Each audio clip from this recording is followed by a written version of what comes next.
Bueno, vamos a empezar la clase eh, y vamos a empezar primero con los dos ejercicios que me preguntaron si podía resolver en la clase de hoy, que era sobre el criterio de la clase pasada, ¿verdad? De la semana 4. Y el primer ejercicio que me dijeron es que explique el primero, ¿verdad? El primero decía, se disponen de dos lámparas incandescentes que funcionan a 6 volts, iluminan con potencia de 6 watts y 4 watts cada uno. Se desea hacerla funcionar a 12 volts. Y pregunta primero cómo se conectan. Bueno, lo que ustedes tenían que analizar es primero cómo funciona cada una de forma independiente. La lámpara podemos representarla así como este símbolo y nos dice que funcionan a 6 volts, o sea, la diferencia potencial entre sus extremos es de 6 volts.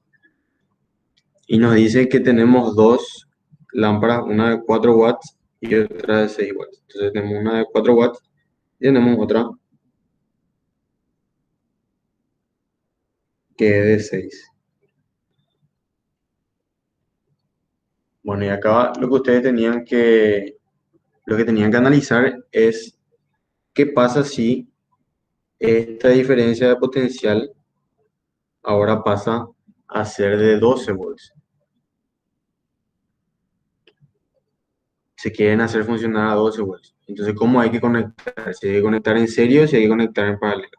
Y si vamos a conectar en serie, vamos a tener de esta forma. Si vamos a conectar en paralelo, vamos a tener de esta forma.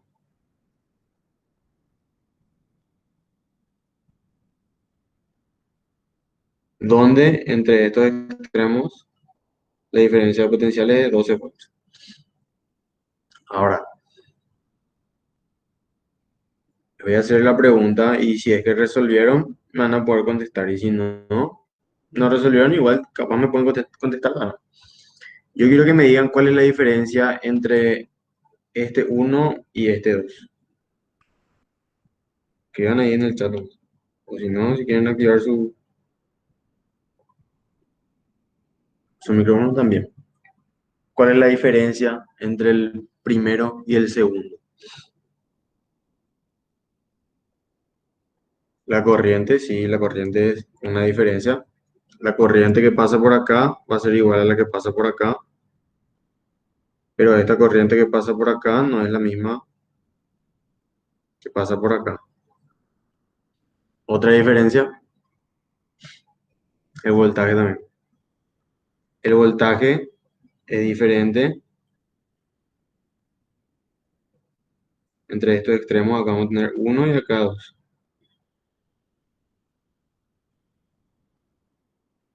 Y este voltaje uno y voltaje 2 no van a ser iguales a 12 volts.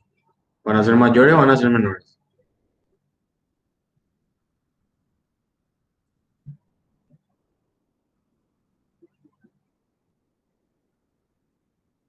Al estar conectados en serie, van a ser mayores a 12 volts o menores a 12 volts.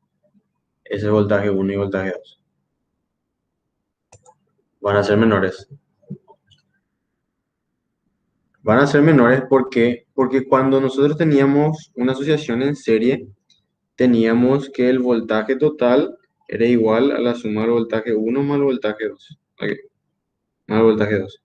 Entonces, nuestras lámparas, si nosotros conectamos como el caso 2, vamos a estar trabajando con una diferencia, las lámparas van a trabajar con una diferencia potencial más elevada que cuando van a estar trabajando eh, en serie, ¿verdad? Entonces, ¿cuál es o sea, por qué nos importa si la diferencia potencial es menor o si es mayor? Porque la potencia era igual a b cuadrado sobre r. Entonces, cuanto mayor sea mi diferencia de potencial entre los extremos de mi lámpara, mi potencia va a ser mayor. ¿Y qué puede pasar si con 6 volts ya estaban trabajando a 6 y a 4 watts, que son son la potencia de las lámparas. O sea, la lámpara no tiene que trabajar a mayor potencia que esa. Si yo aumento otra vez mi diferencia potencial, mi potencia va a aumentar, entonces va a ser mayor que 6 y que 4. Entonces mi lámpara es muy probable que se queme. Entonces por eso la respuesta es que se tienen que conectar en serie para disminuir lo máximo posible la intensidad de corriente de cada lámpara y su potencia, ¿verdad? Disminuir la diferencia potencial a la que trabaja cada lámpara y disminuir la potencia y que no se quemen nuestras lámparas. Después nos dice, iluminan en 12 volts igual que con 6 volts. Bueno, entonces nosotros tenemos este caso, el caso 1. Nos preguntan si ilumina lo mismo. Y como nosotros sacamos esa iluminación, vamos a ver la potencia a la que están trabajando. Y ahí lo que ustedes tenían que haber hecho es, primero luego, calcular la resistencia de cada lámpara, porque las lámparas actúan como resistencias.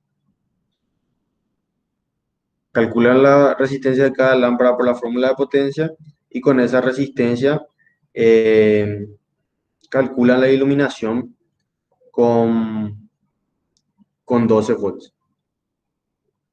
Y ahí acá ahí, por ejemplo, sale que en la lámpara 1 la iluminación disminuye, ¿no? Y en la lámpara 2 la iluminación aumenta. Y acá, si se fijan, esta potencia sale menor que 6, pero esta potencia sale mayor que 4. ¿Qué quiere decir eso? Quiere decir que mi lámpara está trabajando a una potencia mayor de la que fue fabricada, ¿verdad? De la que está preparada. Entonces es muy probable que esa lámpara capaz se quema, o capaz que no, ¿verdad? Entonces, dependiendo de la potencia, nosotros sabemos si ilumina más o si ilumina menos, ¿sí? Después el ítem C decía en qué porcentaje difieren. Bueno, ahí tenían que calcular la diferencia y el porcentaje con respecto al total de la potencia. Y por último decía si soporta un 30% más de su potencia, preguntaba si se quemará alguno. Y ahí lo que tenían que ver es si soporta 30% más, si se quema o no. Y acá nosotros vemos que esta bombilla 1 trabaja con una potencia menor luego, o sea que no se quema. Y la bombilla 2 trabaja con un 44% más. Entonces, como aguanta solamente 30% más, entonces se quema. Así no es.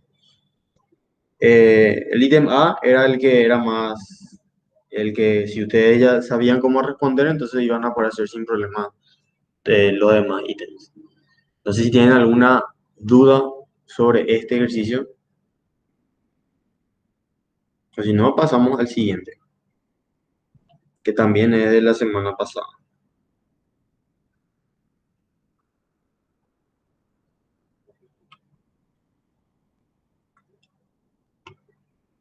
Bueno, vamos a continuar entonces. El siguiente ejercicio que me pidieron que muestre es el 3. Y este ejercicio decía que en el circuito, a los 0,06 segundos de cerrar el conmutador, circula una corriente de 2,3 amperes. Calcular la carga inicial del capacitor. Bueno, acá lo que teníamos era este circuito que está acá, donde tenemos una FEM, tenemos una capacitancia, o sea, un capacitor con una capacitancia de 4 milifarad y tenemos una resistencia de 10. Y acá lo que tenemos es un interruptor que permite el paso de la corriente y ese paso de la corriente hace que nuestro capacitor se cargue. Y acá teníamos un caso de carga de capacitor. Y nos daba de dato que para el tiempo t teníamos esa intensidad. Y lo único que teníamos que hacer era aplicar la fórmula. Eh, Esta fórmula que está acá, ustedes pueden deducir sin ningún problema. En el video de la clase pasada luego les mostré cómo podían deducir esa fórmula con una Q sub 0. Y es aplicar directamente esa fórmula. Partimos de la fórmula de carga del capacitor Pero como nosotros tenemos como dato la intensidad, lo que tenemos que hacer es calcular con la fórmula de intensidad. Esa fórmula de intensidad es lo que nosotros vamos a usar. Entonces, derivamos esta fórmula de carga en función al tiempo y vamos a tener esta fórmula que está aquí. Y lo único que tenemos que hacer es despejar la carga inicial. Esta carga inicial despejamos en la fórmula, se aplica con los datos que se tiene para un tiempo de 0,06 segundos y para una intensidad de 2,3 amperes. Y ahí se tiene la carga inicial del capacitor. La verdad que no tenía no tenía mucha complicación este ejercicio. Em, y bueno, si no hay preguntas sobre la semana pasada, vamos a pasar al capítulo 7, que se trata sobre el campo magnético y fuerzas magnéticas. Vamos a ver rápido este capítulo y después voy a darles tiempo para que me pregunten cosas sobre el taller, que según la delegada me dijo que su votación eh, salió como fecha elegida el próximo lunes, que sería el lunes 17 de agosto. Me dijo que le va a escribir a Paniagua y a Volpe para comentarles eso y entonces se va a ver ahí. Ese lunes van a estar rindiendo el taller. Vamos a ver si nosotros damos la clase o si no les grabo otra vez. Depende de qué hora se tenga el taller.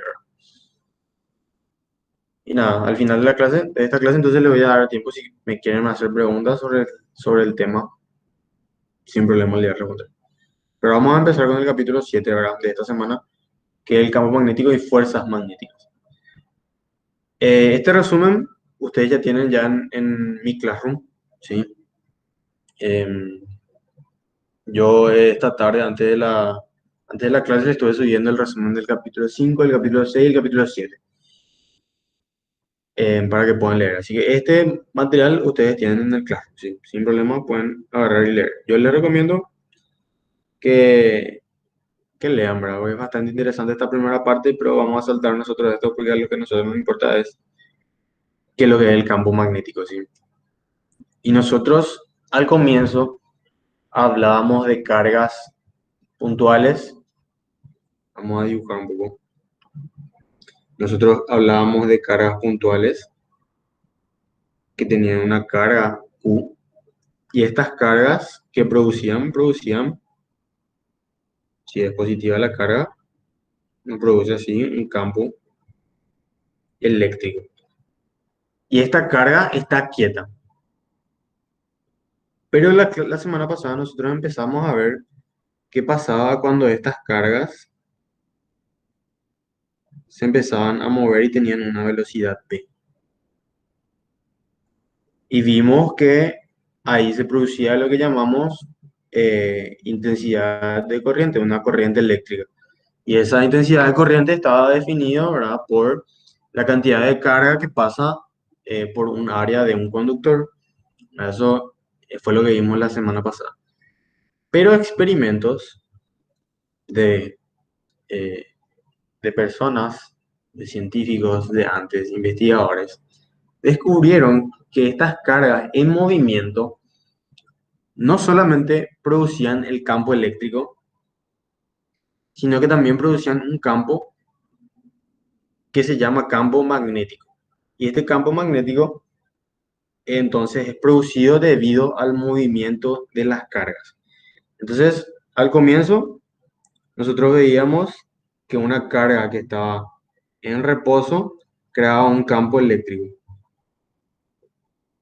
y que ese campo eléctrico ejercía una fuerza sobre cualquier otra carga que esté presente dentro de ese campo.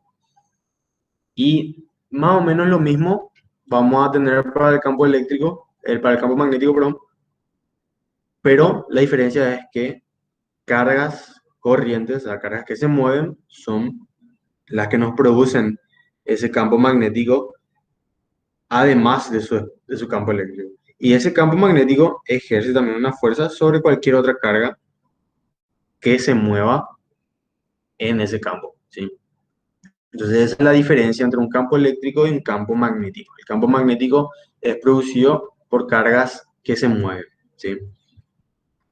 Y esa fuerza que ejerce el campo magnético sobre las cargas que se mueven eh, está definido por esta fórmula, ¿verdad? Que es el producto vectorial entre la velocidad de la carga y el campo magnético por la carga, el valor de la carga que se está moviendo, ¿sí?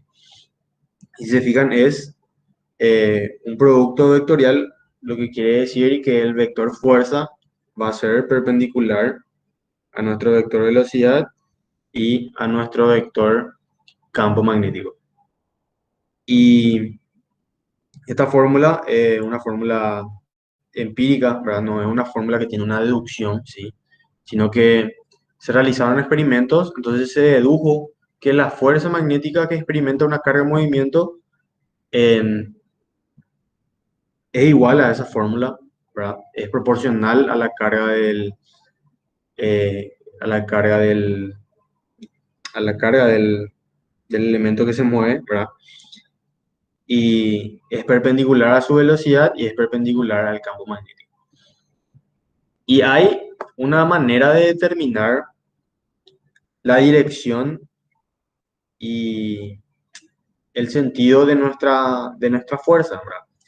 Además de la regla de la mano derecha, ¿verdad? Que nosotros usamos siempre la regla de la mano derecha para poder determinar eh, la dirección y el sentido, ¿verdad? De nuestro, el sentido, mejor dicho, porque la dirección siempre ya está definida, ¿verdad? Que es perpendicular a esos dos vectores.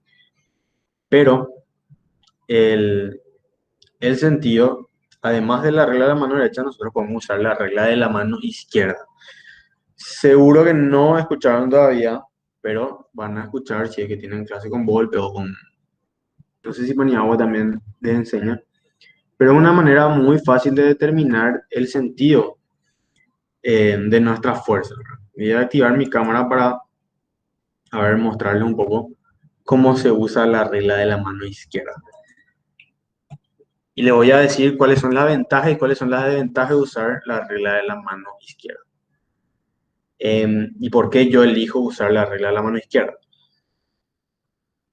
Primero vamos a repasar cómo se usa la regla de la mano derecha. La regla de la mano derecha nos dice que ponemos nuestra mano derecha en dirección del primer vector, que sería el vector velocidad.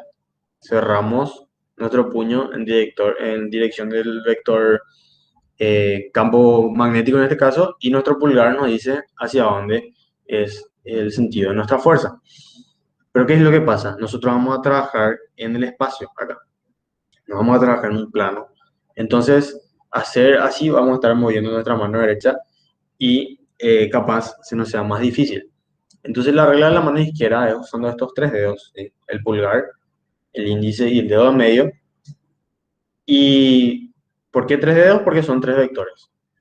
El dedo índice, vamos a estar apuntando, con el dedo índice vamos a estar apuntando el vector campo magnético, con el dedo medio vamos a estar apuntando el vector velocidad y nuestro pulgar va a ser el vector fuerza, ¿sí?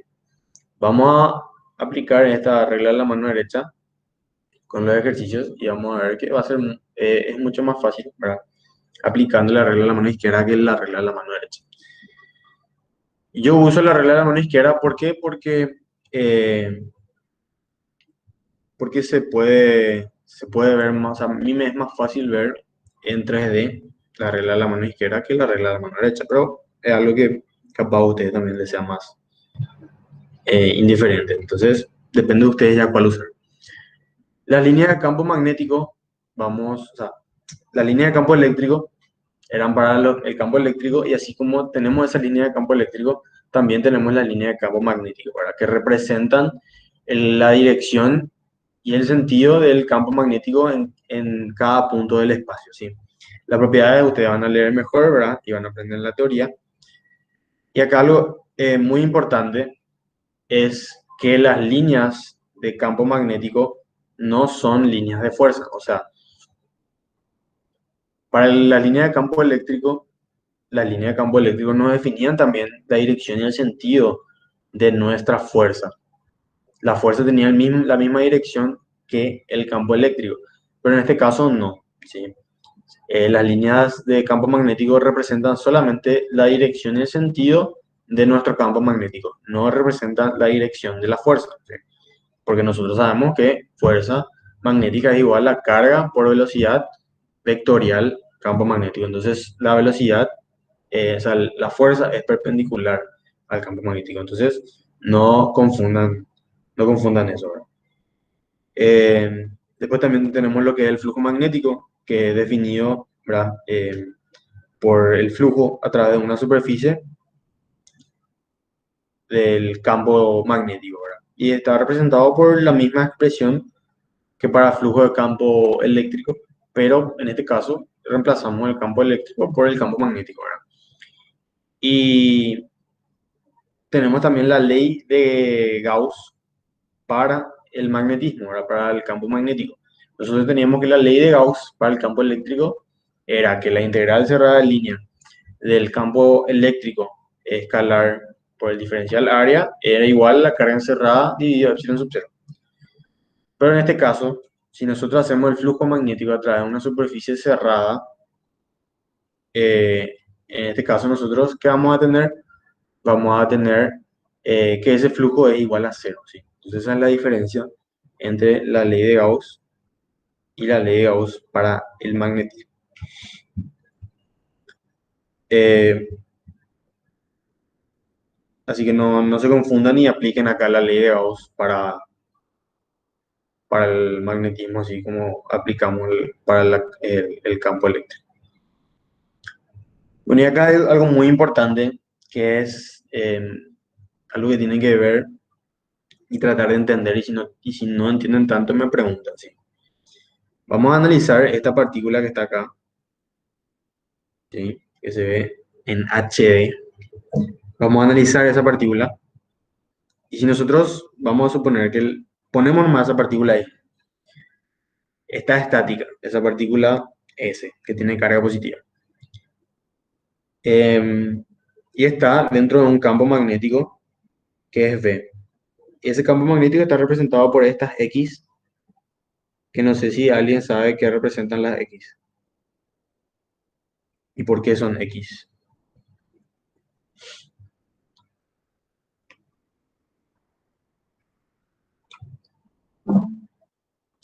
La colita de la flecha. Sí, es la colita de la flecha. Eso quiere decir, sí, del vector. Quiere decir que nuestro campo magnético es entrante a la hoja, ¿sí? Nuestro campo magnético tiene una dirección entrante a la hoja. Si en vez de la X teníamos puntos, ahí lo que nosotros estamos viendo es la punta de la flecha, que sería la punta del vector. Entonces, nuestro campo magnético sería saliente, ¿sí? Nuestro campo magnético sería saliente a la hoja, entonces así representamos nosotros el campo magnético como puntos o como X, si es que son entrante o saliente, ¿verdad? De la hoja. En este caso nosotros tenemos que es entrante a la hoja, ¿sí? Ahora, a esta partícula que nosotros teníamos en reposo, agarramos y le damos una pequeña velocidad v, ¿sí? Entonces, si hacemos nuestra regla de la mano izquierda, y quiero que apliquen también ustedes para ver si les sale, vamos a tener, como se está moviendo dentro de un campo magnético, va a tener una fuerza que va a ser una fuerza magnética. ¿Y cuál va a ser el sentido de esa fuerza magnética? Índice apuntando, va a ser entrante a la hoja, ¿sí? Nuestro dedo medio apuntando a la velocidad y nuestro pulgar nos dice hacia dónde se va la fuerza. Traten de hacer eso ahí ustedes con su hoja, dibujen ahí este mismo dibujo y traten de hacer con su hoja y van a ver que les sale la fuerza, ¿verdad? En este caso, sale, ¿por qué? Porque es positivo, pero si es negativo, entonces lo único que hacen es un giro de 180 y van a tener la dirección y el sentido de la fuerza, ¿verdad? Bueno, entonces, esta fuerza me apunta hacia acá porque es perpendicular a la velocidad y es perpendicular también al, al campo magnético. Ahora yo quiero que me respondan, o sea, esta fuerza que es perpendicular a la velocidad, ¿qué va a hacerle a mi partícula? va a hacer que se vaya más rápido, va a hacer que se vaya más lento, va a cambiar su trayectoria. Ustedes que están dando dinámica ahora o ya dieron dinámica, ¿qué le hace una fuerza perpendicular a la velocidad? ¿Cambia su magnitud o cambia su dirección, su trayectoria? Le cambia la dirección. Entonces la velocidad va a seguir siempre igual. Ahora, si yo dibujo mi partícula acá, mi velocidad va a seguir teniendo la misma magnitud v que tenía y mi fuerza va a seguir siendo hacia acá. Si aplican otra vez la regla de la mano izquierda. Y así como mi fuerza siempre va a ser perpendicular a mi velocidad siempre va a ser constante, solamente le va a cambiar la dirección. Y estas características de movimiento se asemejan mucho al movimiento circular de las partículas.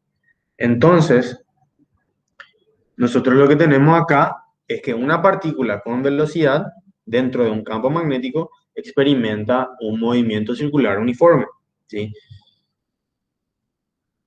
Ahora, vamos a deducir esta expresión que está acá, esta que está acá. Y se parte de fuerza es igual a la masa por la aceleración. Y como nosotros tenemos esta es la aceleración centrípeta porque es un movimiento circular, nosotros sabemos que la fuerza es una fuerza magnética. Ahora, la aceleración va a ser igual a v cuadrado sobre r, ¿verdad? De dinámica sabemos eso, ya se da por sabido. Y la fuerza, nosotros aprendimos recién que es Q por V, en valor absoluto, sí. ¿Y por qué? O sea, falta ahí un seno, pero como son perpendiculares la velocidad y el campo magnético, entonces es igual a 1, ¿sí? Entonces tenemos así esa expresión y despejamos de ahí nosotros lo que necesitemos ahora, pero en este caso vamos a despejar el campo magnético y vamos a tener esta fórmula que está acá. De ahí nosotros podemos despejar la R, podemos despejar la masa, podemos despejar la velocidad, lo que sea que nos pide el ejercicio. ¿Sí? Ahora, eso es cuando la velocidad es perpendicular al campo magnético, ¿sí? Pero se pueden producir otros tipos de movimientos y es algo muy interesante que suele salir en la teoría, es citar las trayectorias que puede tener una partícula cargada que penetra en un campo magnético constante en el tiempo y uniforme en el espacio. Dibújalas y calcula sus elementos característicos. Entonces, lo primero que nosotros sabemos es eh, la fórmula de fuerza, ¿verdad? Tenemos que analizar cómo es la fuerza para cada tipo de caso, ¿verdad? En el caso de que sea el ángulo igual a cero, mi fuerza va a ser igual a cero porque tengo seno de cero, eso es cero. Y como no hay fuerza, entonces mi velocidad va a ser constante. Entonces voy a tener un movimiento rectilíneo uniforme. Después voy a tener el movimiento circular uniforme, que es cuando la velocidad es perpendicular al campo magnético, que es lo que vimos recién, ¿sí? Ahora, ¿qué pasa cuando no es igual a cero ni tampoco es igual a 90? Bueno, ahí vamos a tener un movimiento helicoidal. ¿Qué es un movimiento helicoidal? Un movimiento helicoidal es la suma de un movimiento rectilíneo uniforme, ¿sí? En un eje y un movimiento circular uniforme en el otro eje, ¿sí? Si nos fijamos en este plano que está acá, en este plano perpendicular a la hoja, nosotros vamos a tener que esta velocidad v2, esta velocidad v2, a ver si marca, ahí marca, esa velocidad v2 es perpendicular al campo, ¿sí? Entonces, en ese caso tenemos un movimiento circular uniforme.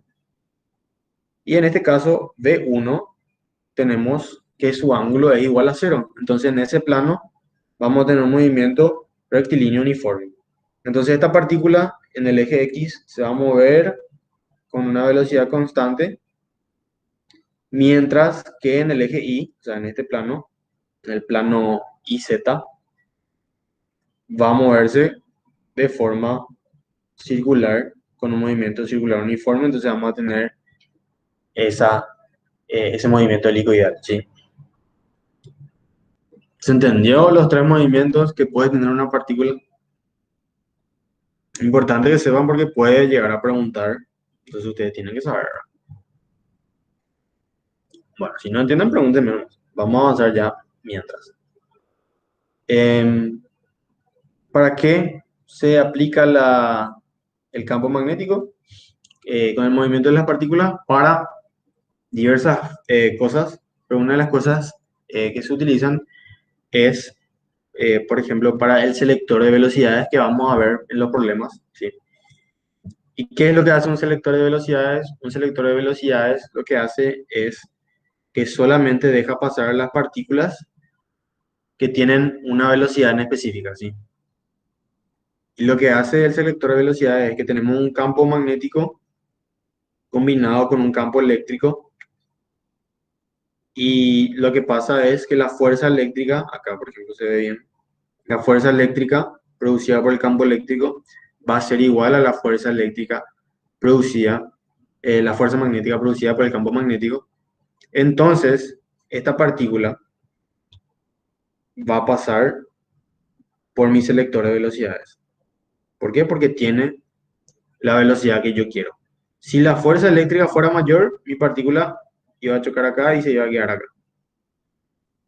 Si mi fuerza magnética fuera mayor, la partícula iba a venir, se iba a desviar acá y se iba a quedar hacia acá. Pero, como las fuerzas son iguales, entonces se anulan y la partícula pasa con esa velocidad que tiene. Entonces lo que se hace es que se igualan estas dos fuerzas y de ahí se despeja la velocidad. Las partículas que tengan esta velocidad igual a, al campo eléctrico dividido el campo magnético van a ser las partículas que van a poder pasar por el selector de velocidades. Entonces yo, cambiando mi campo eléctrico, cambiando mi campo magnético, elijo las velocidades que tienen que tener mis partículas, las partículas que yo quiero que pasen. Bueno, eh, y lo que estábamos viendo, ¿verdad? Esa fuerza de la fuerza magnética igual la carga por la velocidad por el campo magnético es para cargas puntuales. Ahora, ¿qué pasa si tenemos nosotros un conductor que transporta corriente? Entonces, eh, partimos de la fórmula que nosotros conocemos. Q por V, vamos a hacer de forma escalar. Q por V por V. ¿Sí? Ahora, eh, primero tenemos que calcular la carga total en nuestro conductor. Y suponiendo, ¿verdad? Que dentro de este conductor que está acá dibujado, ¿sí? Dentro de ese conductor tenemos n partículas, ¿sí? N partículas por unidad de volumen, partículas por metro cúbico por unidad de volumen, por ponerle pongo metro cúbico, pero puede ser cualquier otra unidad. Entonces nosotros, si multiplicamos por el volumen de este cilindro, vamos a tener la cantidad de partículas. Y el volumen es igual al área por la longitud. Entonces, si multiplicamos esto por n, vamos a tener el número de partículas. Y esta carga total va a ser igual, voy a dibujar, voy a escribir en mayúscula luego, para diferenciar. La Q minúscula es la carga de cada partícula. Entonces, esta fuerza va a ser igual a n por v, perdón, n por a por L por Q minúscula. Eso multiplico por la velocidad y multiplico por el campo magnético. Y si nos fijamos, nosotros tenemos que esto que está acá y esto que está acá es igual a la densidad de corriente para un conductor. Y nosotros sabemos que la densidad de corriente J, ¿a qué era igual? Era igual a la intensidad dividido el área. Y si multiplicamos J por A, vamos a tener la intensidad. Entonces esta fórmula se queda de esta forma. I por L por B.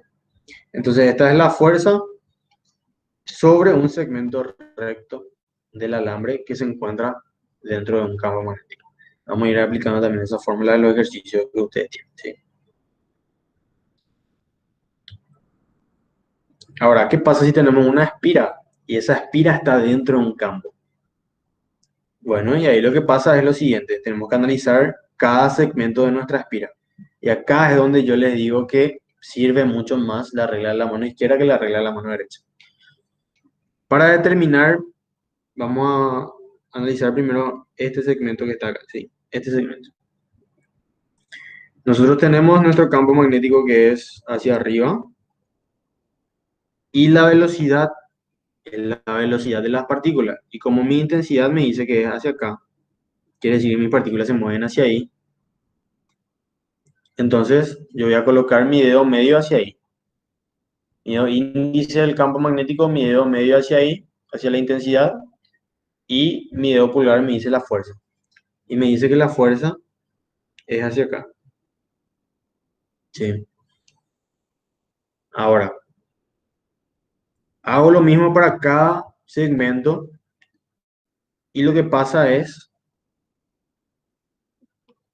que esta fuerza F y esta fuerza F se van a anular. ¿Por qué? Porque van a tener la misma dirección, misma magnitud, pero van a tener sentidos opuestos. Entonces se anulan. Y me va a quedar esta, esta fuerza F con esta fuerza F, que no tienen la misma dirección, ¿sí? No están en un mismo, no están en una misma línea, entonces no se anulan. Y ahí lo que pasa es que se produce un momento que va a ser igual a la fuerza por esta distancia B por el seno de phi. Y ahí lo que se produce es un momento y esta espira va a empezar a girar. Si ustedes colocan una espira que transporta corriente dentro de un campo magnético, esa espira va a empezar a girar. Y acá dice, la fuerza neta sobre una espira de corriente en un campo magnético uniforme es igual a cero. Sin embargo, el par de torsión neto en general no es igual a cero.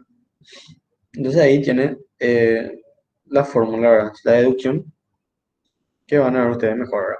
Pero esto es algo que puede llegar a salir, ¿verdad? Ahora no sé, pero puede llegar a salir importante que sepan también. Y el efecto Hall, que es algo más que teórico, que le voy a dejar a ustedes también para que lean, ¿verdad? Es muy teórico y van a ver mejor también la teoría. Ahora, les voy a dejar, como nos quedan 15 minutos, ¿sí? Y quiero dejarles tiempo también para ustedes que me pregunten cosas del taller, si es que quieren, si es que tienen algo para preguntar. Entonces les voy a dejar este ejercicio que no está en el ejercitario, ¿sí? Y les voy a dejar para que resuelvan, ¿sí? Eh, es bastante interesante. Como tienen un conductor que transporta corriente, van a tener que utilizar seguramente. Profe, ¿le agregas la respuesta para poder tener? Bueno, a ver, pero voy a buscar un sistema por acá. Mm, bueno, voy a buscar la respuesta. Pero como es un conductor que transporta corriente, ¿sí? No es un punto, no una carga puntual, entonces van a tener que aplicar esta fórmula, ¿verdad? Y ustedes ya van a ver si es que tienen que aplicar directo esta fórmula o si tienen que analizar como cargas duales. Entonces van a hacer un elemento diferencial. Bueno, eso ya no sé más. Van a tener que ver ustedes ahora. A ver, la respuesta. A ver si tengo por acá. Voy a poner acá la respuesta. Mm, Pide calcular la magnitud y la dirección de la corriente necesaria para que la fuerza en esos resortes sea cero, ¿verdad? Entonces, para que ese segmento esté flotando ahí. Y esa intensidad sale igual A por G, donde G es la gravedad, ¿sí? Así. Así sale. Esta es la respuesta.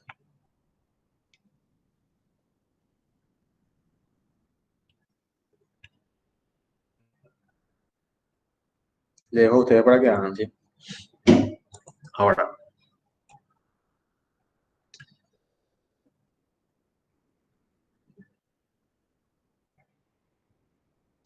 el siguiente ejercicio. Voy a tratar de plantear nomás, no de resolver los ejercicios, ¿sí? Para no estar tanto tiempo, ¿sí? Este ejercicio sí está en el ejercitario de esta semana y dice que en la región A existe un campo eléctrico E, vertical hacia abajo. O sea que acá, en esta región, nosotros tenemos un campo eléctrico vertical hacia abajo. Campo eléctrico E. Solamente en esa región, ¿sí? Que acelera desde el reposo a una partícula con carga eléctrica Q positiva de masa M a lo largo, carga Q positiva, masa M a lo largo de D, que es esa distancia de A, ¿verdad? En la región B existe un campo magnético que desvía 90 grados a la partícula, ingresando esta a la región C, donde se suman ambos campos para formar un selector de velocidad que posee la partícula al entrar a C. Y nos dice calcula la relación entre el radio de giro R y D, despreciar el peso de la partícula. Ahora, vamos a analizar otra vez qué es lo que pasa acá. Nosotros tenemos una partícula, yo le digo ya va a entrar por acá, y la distancia R del que habla el problema es esto, ¿sí? Esa es la distancia R que habla el problema, que sería el radio de giro de la partícula que entra al campo magnético. Entonces acá tenemos esa partícula que tiene una masa M, tiene una carga, ¿sí? Y nosotros metemos por acá, así. Y esta velocidad inicial es igual a cero porque nos dice que parte del reposo. El campo eléctrico le va a dar cierta velocidad a nuestra partícula, porque al entrar va a empezar, como tiene carga, va a empezar a sufrir la acción de la fuerza producida por ese campo eléctrico.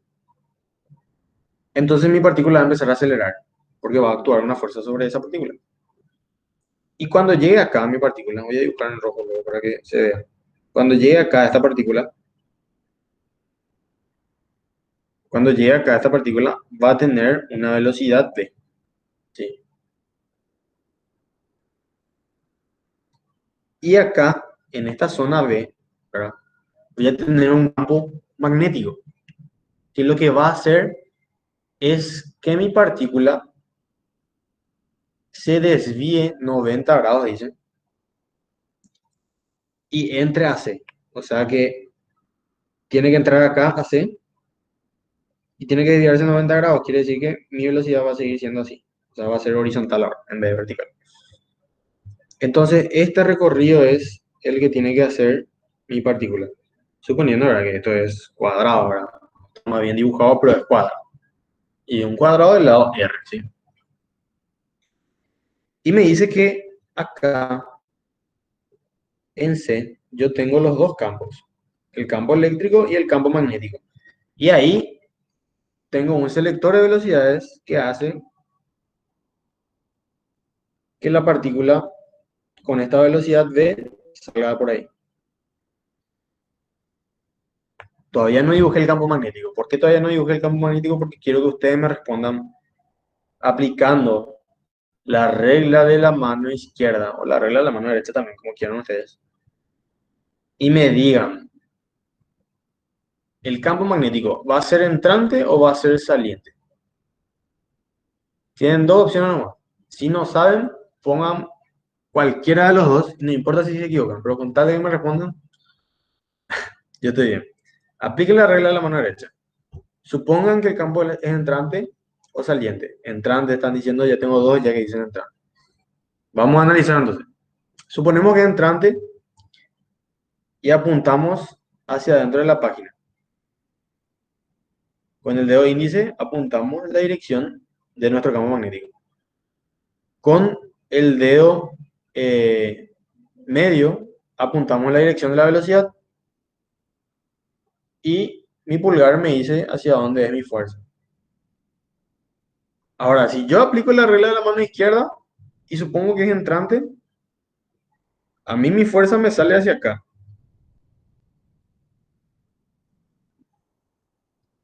Entonces, ¿qué quiere decir eso? Quiere decir que mi partícula se va a desviar hacia acá.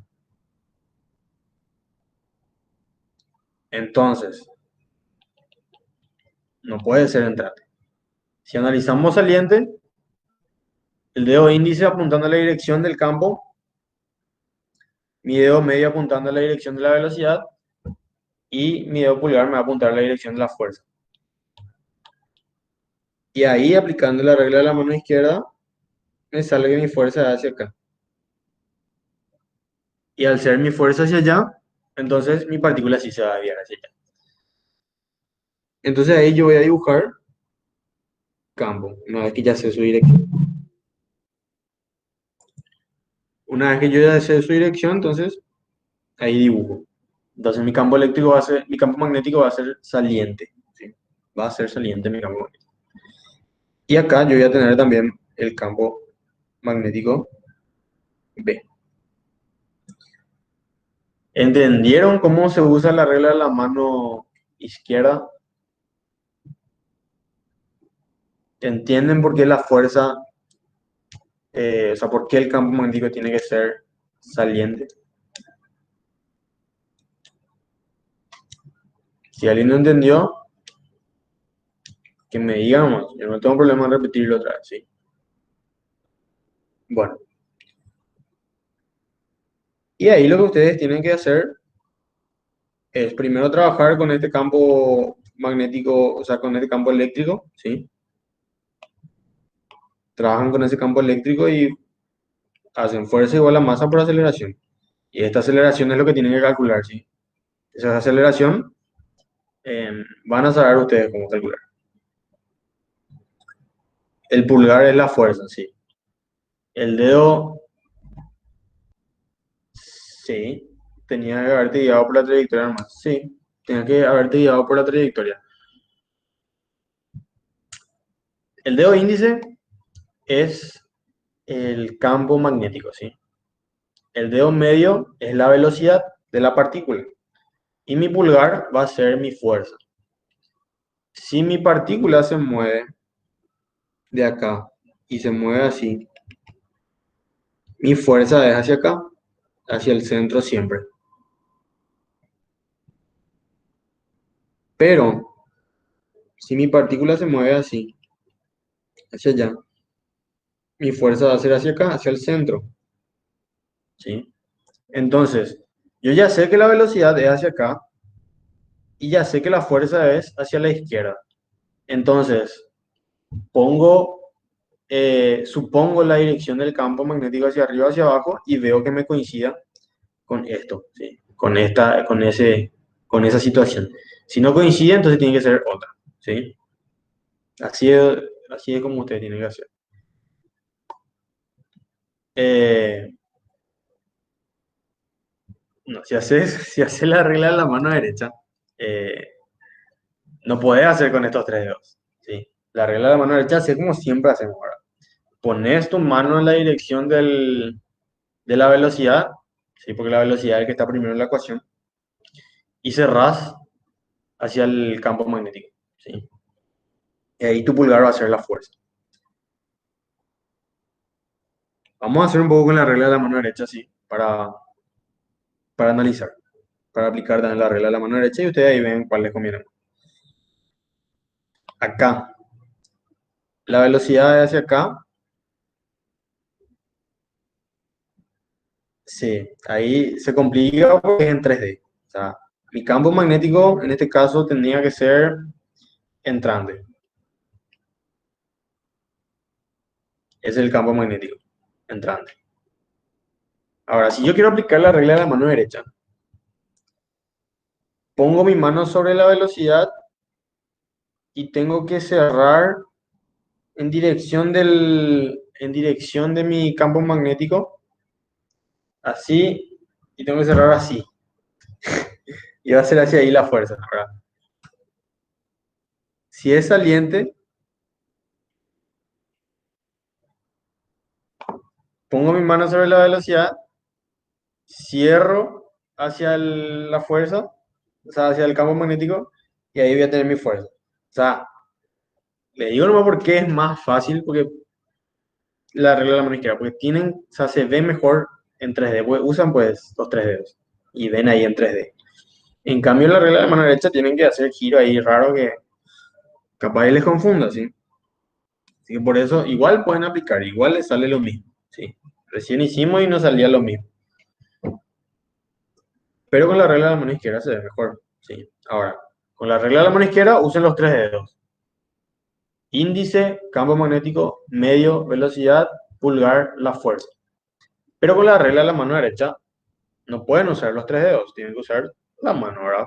Mano en dirección de la velocidad, en este caso, ¿verdad? Y se cierra en dirección al otro vector, que sería el campo magnético. Y ahí tienen la fuerza, ¿sí? Pero ustedes deciden cuál van a usar, ¿sí? Después, volviendo al ejercicio, calculan esta velocidad, ¿verdad? Que sale de acá, la fuerza va a ser igual a Q por E.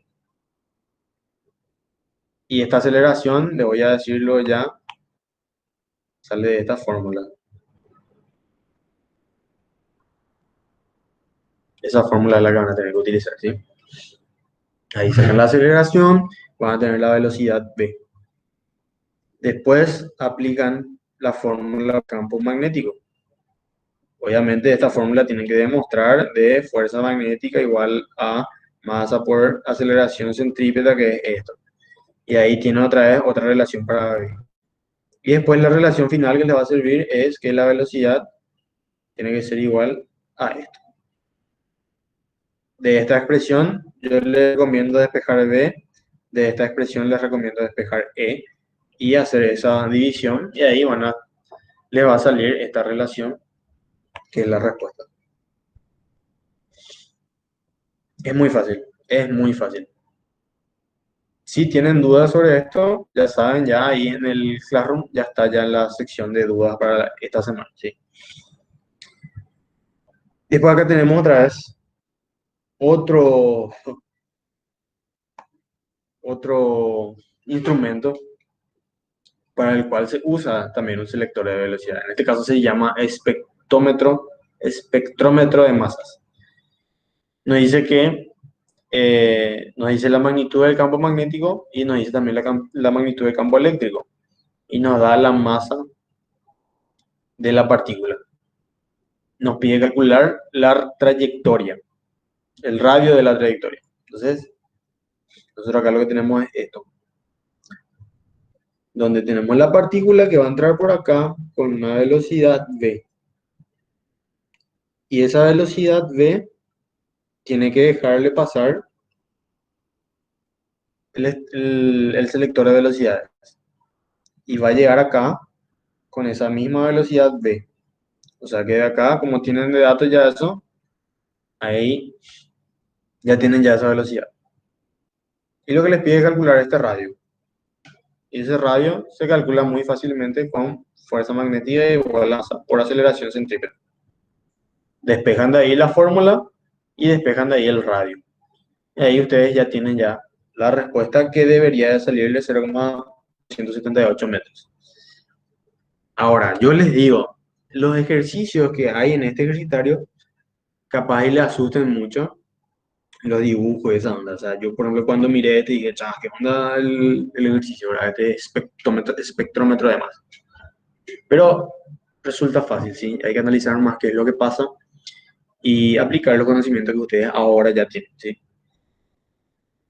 Y sí, eso es todo. ¿Alguien tiene alguna duda sobre lo que ya vimos? ¿Alguna pregunta sobre el capítulo 4 que es del capacitores, que es lo que va a salir en el taller, que según lo que me dijo la delegada es el 17, que es el próximo lunes? Todavía no sé si está confirmado ya, pero tienen que hablar con ella, preguntarle, ¿verdad? Si es que ya está confirmado ya.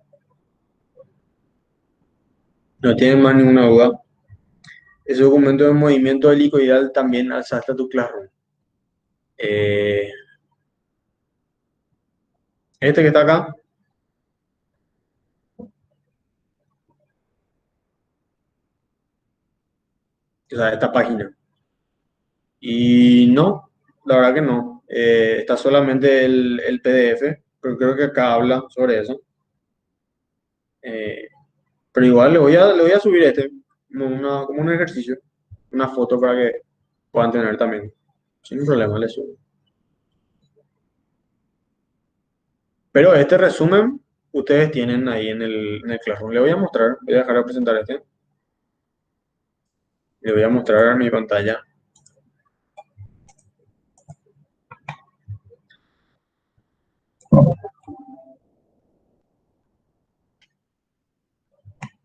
Ahí ustedes están viendo mi pantalla. Acá está el ejercicio este que les di.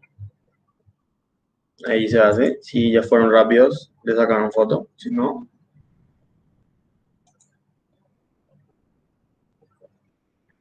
acá está. Resumen. Están toditos los resúmenes de toditos los capítulos. Acá ustedes tienen este resumen que es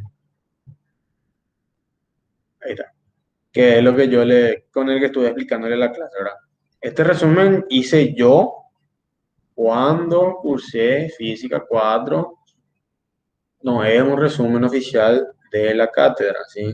Y no es tampoco para que estudien de este resumen. Ya le estoy diciendo ya porque le dije una vez, tanto y todos los resúmenes acá, yo les comparto porque sé algo que ya tenía ya, entonces no, no hace daño tampoco. Y, pero le voy a subir ese que me dijiste, la foto esta. Y otra cosa, cualquier duda, acá. Duda semana 5 entran, ver pregunta, le va a salir así a usted y acá agarran y ponen, profe, no entiendo tal cosa, puedes resolver en la próxima clase o qué sé yo, a cualquier cosa. Y bueno, ¿alguna otra pregunta antes de cerrar la clase? Y bueno, si no hay más preguntas, vamos a cerrar y vamos a dejar acá la clase, sí. Nos vemos entonces la próxima clase.